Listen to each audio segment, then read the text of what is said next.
A long time ago, on the top of Tamap Hill, a couple with no children lived. The man grew corn in his cornfields, which harvested all year, as the soil was always moist. However, the people from the plains were worried, since there was lack of rain in their area.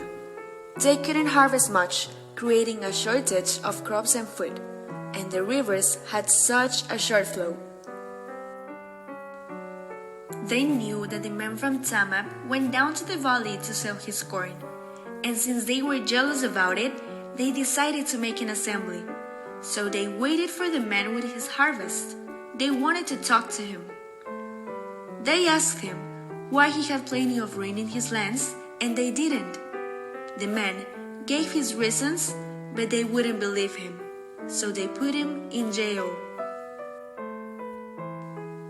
After a few days, the governor arrived to interrogate him. He told him that if they set him free, he must send them the rain. Nobody believed him because they ignored that this man was in fact a man. Although the guys who arrested him refused to set him free, the governor was happy to release the man and send him back home, with a promise of sending them rain. The man arrived at his house at the top of Tamap Hill and found his wife worried about his long absence. He explained what had happened and that he made a promise to send enough rain to the people of the plains. His wife agreed. In fact, that evening it rained a lot in the downhill, but the villagers were not satisfied. They wanted more and more water for their rivers and their crops, so they decided to march up the hill to speak again with the madman. They arrived a few minutes to midnight, and since he was not home, they got angry and mistreated his wife.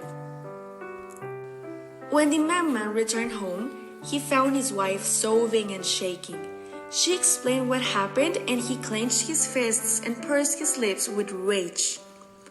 Due to the villagers' lack of gratitude, he decided to send big black clouds to the plains. It rained for several days. The rivers overflowed and the villagers were forced to run away because the water destroyed their houses. Meanwhile in heaven, God noticed what was happening and sent some of his best helpers to convince the madman to talk with God. But he refused, for he knew that God would knock him. However, he finally decided to speak to God, and he explained why he did it. But God was not convinced and punished him. God sent the madman to the north until he learned how to be generous with humans and not use his divine condition to control the storms, while his wife remained on the top of Tamap Hill. Nevertheless, since the north is a cold and lonely place, instead of learning his lesson, the madman became revengeful. This is why each year he causes hurricanes all over Mexico. However, each year he visits his wife and gives her plenty of rain to forever grow enough corn.